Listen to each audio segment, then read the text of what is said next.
आदिवासी समाज को जगाने के लिए, आदिवासी समाज के हितों की रक्षा करने के लिए, जल जंगल जमीन की रक्षा करने के लिए, अंग्रेजी हुकूमत और सामंतवादी शोषण के खिलाफ लड़ने के लिए उन्होंने संघर्ष किया और जल जंगल जमीन के नारे के साथ उन्होंने आंदोलन किया, जो कि नींव को हिला दिया, जिसके चलते उनको गिरफ्तार कर में डाल दिया, जहां उनकी मृत्यु हो जाती है।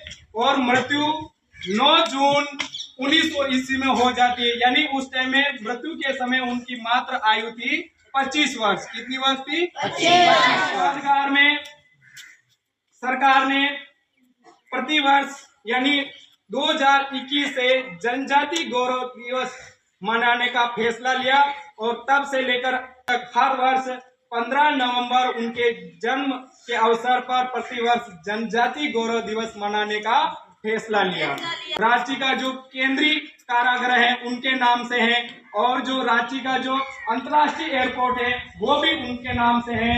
और 15 नवंबर को ही उनकी जयंती के अवसर पर ही झारखंड राज्य का गठन हुआ था, यानी झारखंड राज्य नया बना था 15 नवंबर 2000 ईस्वी में। कब बना?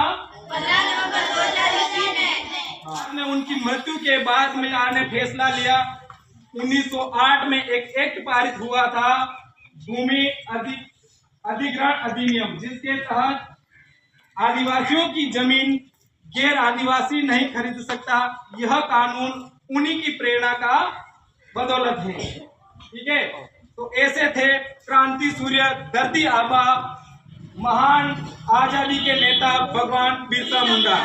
और एक चीज, धरती आबा का मतलब होता है धरती के पिता। क्या अर्थ होता है? धरती के पिता।